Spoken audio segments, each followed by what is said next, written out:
Hi, everyone. My name is Munish Walther-Puri. I'm the Director of Cyber Risk for New York City Cyber Command. I'm wearing a tie and a shirt and a sweater, something I do on Fridays to bring my Fridays back. And I promise you I'm wearing nice pants as well. I'm really excited to be here. I wasn't able to speak at the conference last year, which is really my loss. So I'm excited to be here, although here is in my house. So I'm excited to be here with you. I want to talk to you today about a number of things, but really about the moment that we're in right now. So I want to begin by telling you about New York City Cyber Command. I don't know how much you know about it or if you've heard or read about it very much. Keep a relatively low profile. But I want to tell you and start by telling you about our vision. So the vision for Cyber Command is that New York City is the most cyber resilient city in the world. And I'll talk about what that means. What does cyber resilience mean? But let's keep that in our minds. So one of the core tenets is that NYC3, New York City Cyber Command, earns and safeguards the trust of city agencies and New Yorkers. You know, whether it's public safety, social, or administrative services, the city of New York, has enterprise technical infrastructure to support its citizens. And obviously, New Yorkers depend on those services enabled by technology. And agencies strive for consistent, reliable service delivery. So degradation, disruption, or interruption of those services creates a deficit of trust. And trust is not built quickly or through chance. We have had this tested during the pandemic, right, where services have been challenged. And our focus is to defend the technology that is essential to delivering vital services to New Yorkers and to bring cybersecurity to New Yorkers. Those are the two aspects of our mission, an enterprise mission and a public-facing mission. So let's talk a little bit about the threat landscape. I say a little bit because everyone's familiar with what's happening. I want to talk to you about our environment. So it goes almost without stating about the change in volume, velocity, variety of threats. You probably recognize this. New York is a complex and diverse city that needs to be protected from these events. So at a glance, we're over 8 million. We have 100 plus organizations that we cover, a variety of verticals. We have aging tech and new tech, and we experience the same challenges as other municipalities and large enterprises. What I'll say about COVID-19 is while it shifted the threat environment, it has also really empowered our adversaries, be they cyber criminals or other kinds of adversaries. So let's talk about where Cyber Command came from. And this context is all important when we think about protecting the city and cyber risk. So we understood that cybersecurity needed to be addressed in our city as seriously as we took other public safety matters. And this is a really crucial point. The executive order made cybersecurity then appear to technology and importantly to other city agencies and departments and offices, just like water utility, fire department, emergency management, finance department. And the key component here is understanding that when we think about our collective responsibility and the collective defense that needs to happen, cybersecurity is surely a national security issue and an economic security issue, but it's also a public safety issue. So these principles are essential to our success as an organization because we need to announce a call to action. We need to recruit and develop talent, and we owe it to New Yorkers to define, based on clear principles, an organization they can be proud of. So when I say cybersecurity is a public safety issue, that takes away some of the mystery. Where does it come from? Who's going to pay for it? How do you think about it? We struggle in cybersecurity, I think, as an industry to find the right analogy. Sometimes I hear fire, which is pretty good. In terms of analogy, it's missing some adversarial components.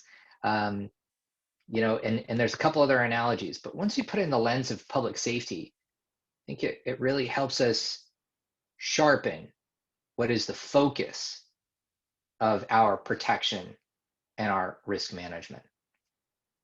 So now I want to talk to you a little bit more in detail how we do that.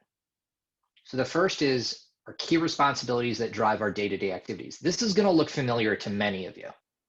You could substitute city with enterprise or business or organization, and it's going to look familiar. And so we have detect, respond, and mitigate cyber threats and vulnerabilities across our systems, improve our defensive posture, enhance the New Yorker cyber hygiene through education and innovative solutions such as NYC Secure, foster partnerships and workforce development.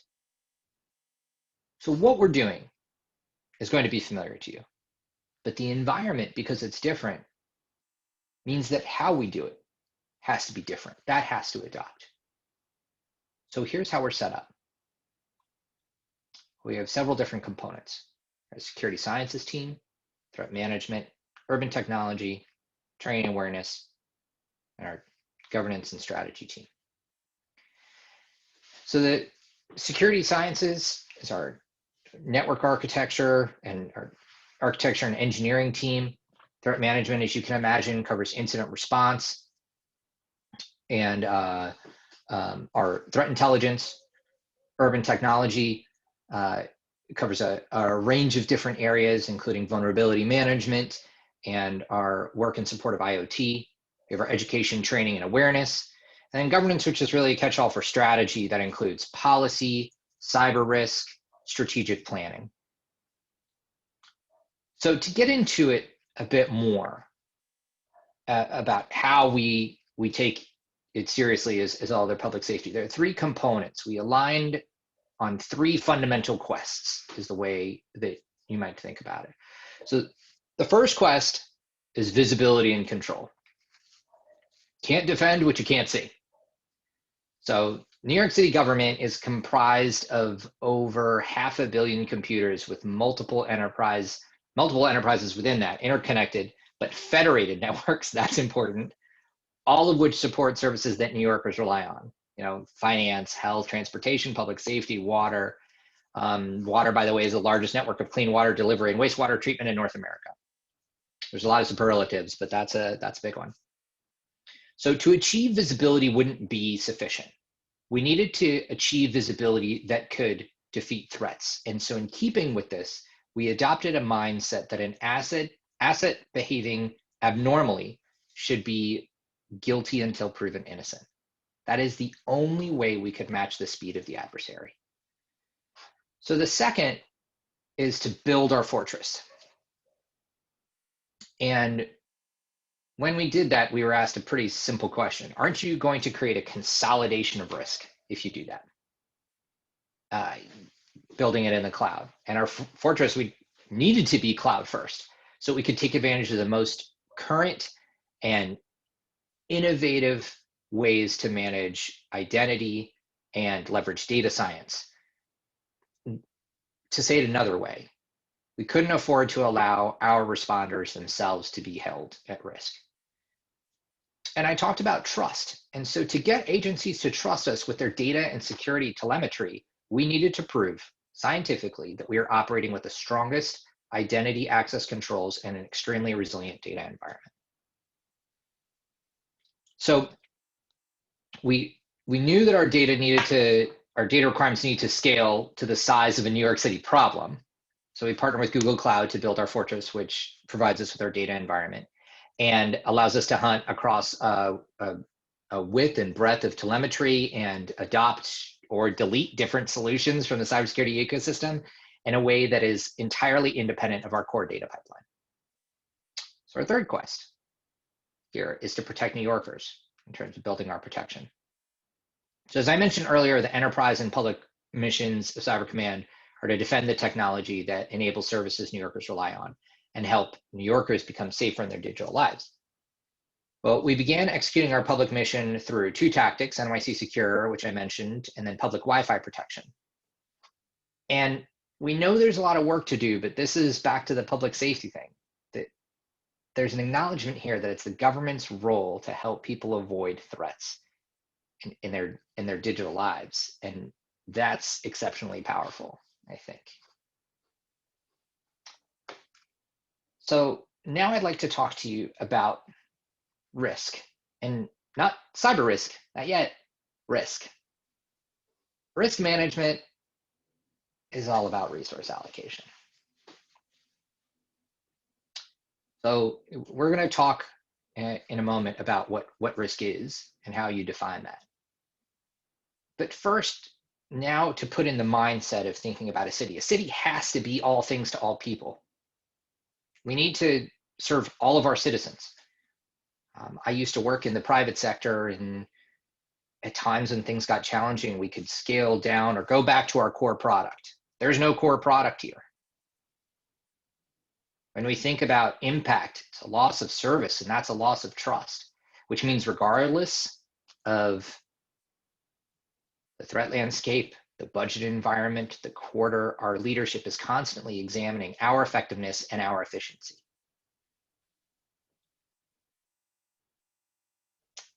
Now the picture of risk. So here's what I picture when I picture risk, not even cyber risk. This is the image I see in my head, and I'll talk you through it a little bit. So perhaps you're familiar. If not, there are several components to risk. Depending on who you talk to, the order and exact operation varies. There's assets, threats, vulnerabilities, consequences. So here in this picture, we see some people standing on a bridge overlooking a river where there's crocodiles. If we think about the people as the assets, our first challenge is to figure out not just that they're the assets, how many? So from this vantage point, we can see 4 or 5, but if you're clever, you'll look at the shadows and count. You could call that telemetry, but some way we need to take an inventory of which assets are there. If you wanted to go really granular, you could say, who are they? Maybe they're really important people, maybe they're everyday folks, maybe that doesn't matter.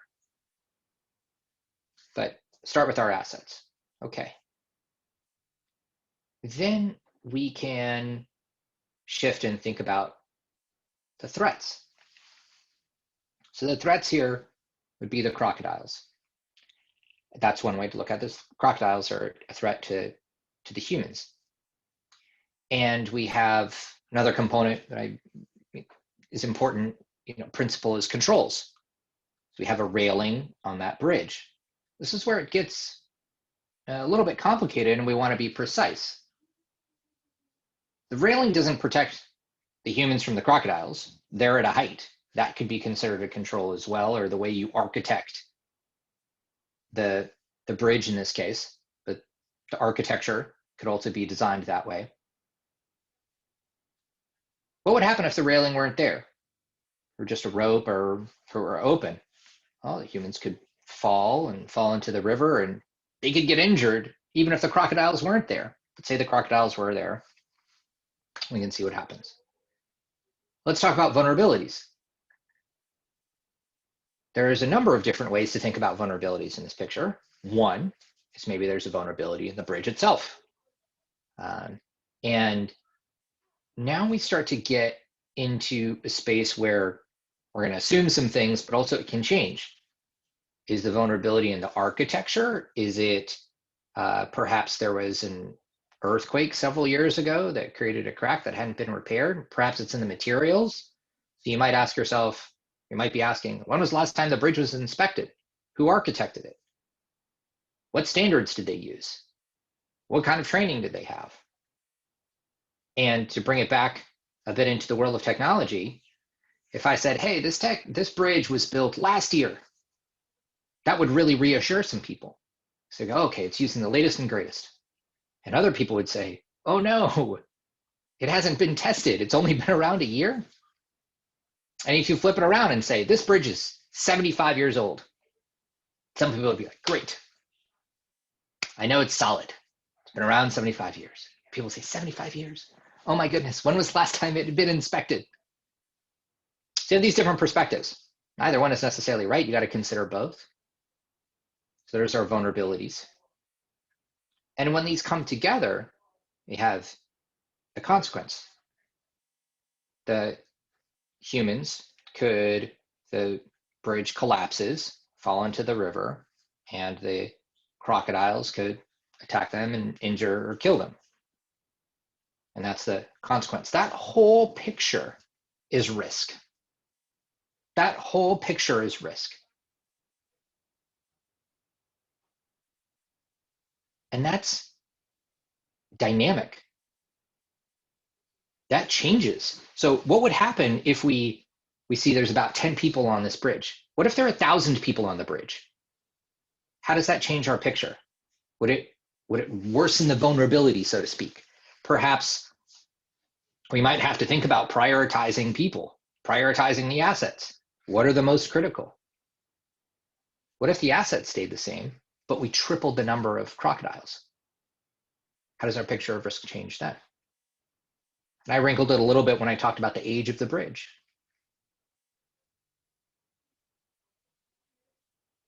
Mind you, this is all from the perspective that the humans are the assets. What if I said the crocodiles are the assets and the humans are the threat? What are the vulnerabilities then? What are the controls? What's the consequence? And how do we evaluate that?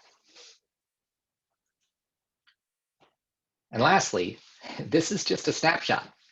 As soon as those people walk off and leave the bridge, the picture of risk has changed again. And it's constantly changing. So there's a sense of not just continually analyzing, but having a real clear sense of the environment that you're in. And that's one thing that we've really focused on, is getting to know our environment. So we just did a little mini risk analysis. Again, I haven't gotten to cyber risk yet. Risk analysis. Let's talk about what is possible once you've identified, analyzed, and we'll say prioritized the risk. There are 4 things that you can do, in my perspective, to manage a risk. After you assess a risk, you can either allocate resources or maintain the status quo. You can avoid, control, or transfer. If you don't do any of those, you're defaulting to accepting the risk. There's no judgment here about which choice is made. It is simply elucidating those choices. The first 3 require resources. The last one does not. Now, unfortunately, we are in a world where it is a personal thing that everyone has been experiencing to do risk analysis and risk management every day. Do you avoid, not go into your office, as many of us are not, or not send your kids to school? Do you control, wear a mask, wash your hands? Do you transfer?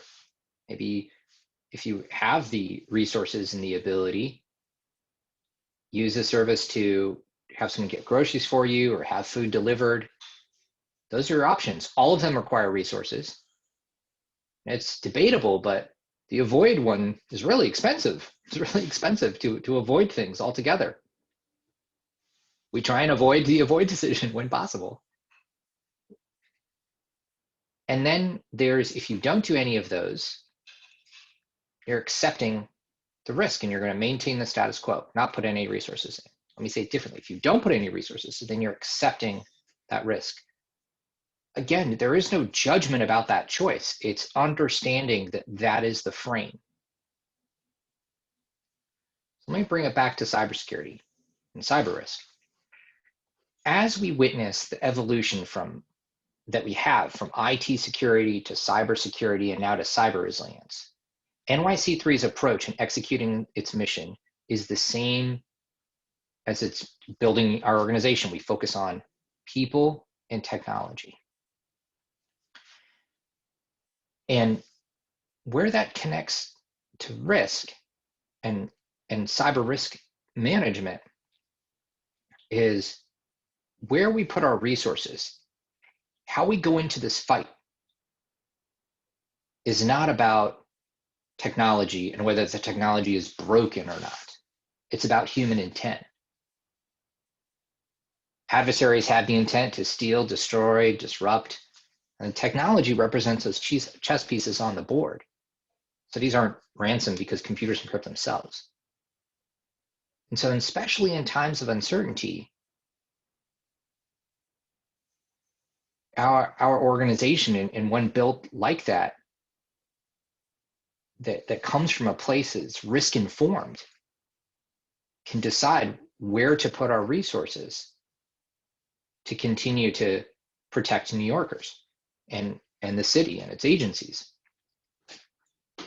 And I would argue that the culture and character of the organization is actually one of our most powerful contributors to the defense of the city. You know, when we're faced with uncertainty, we return to our values, and the work of securing the city and its agencies gets done with and through people. You know, we can't walk over to someone's office, but we can still pick up the phone. We can hop on a video chat. And our impact is created by passionate people who cultivate trust at the core of the culture. So to think about resiliency and how NYC3 fosters resilience, you know, resiliency is about withstanding, recovering, and adapting to adversity, and in some cases, failure. And to say it differently, resiliency is how you respond to the risks that you've accepted. So when we thought about our values and core tenets, for example, we didn't think about a pandemic. You know, not once when we were talking about the need to be cloud friendly, the need to build our own environment, do I, you know, remember anyone talking about or hear anyone else refer to a health crisis. We talked about a bunch of things that would affect the resiliency of the organization and that would lead that capability to keep our people safe.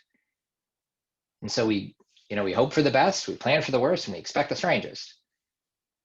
This is where I'll end here, is that NYC3 is helping the city's agencies transition to this different world. And the pandemic was and is worldwide incident response. As security professionals, you know the difference between IR mode and recovery. And those early days when you're trying to figure out what's going on. So security professionals, we're constantly reorienting to a shifting threat landscape, but we don't let the threats drive our reactions. The notion of response in that is really important. It's not reactive. So while the pandemic irrevocably shifted every part of our lives, you know, and most notably the need to live and work online, people went from standing in line to going online. Now, every day, everyone is making risk decisions for themselves, their families, and their livelihoods. It's the pandemic, for us, though, didn't change what we do. Instead, we helped agencies make risk-informed decisions about what to prioritize, you know, ensuring multi-factor authentication, securing their remote access. And we wouldn't be able to do that had we not created the levels of confidence in our endpoint defense and that if something were to happen to a system, device, workstation at a department office or agency, it wouldn't spread and get worse. It would be blocked as long as we had our controls. So we had higher confidence that those agencies would be better defended. Where I'll close is that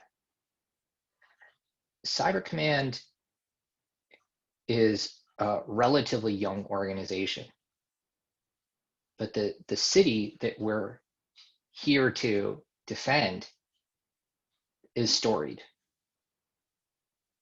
has decades and centuries, and has survived so much and thrived through so much more.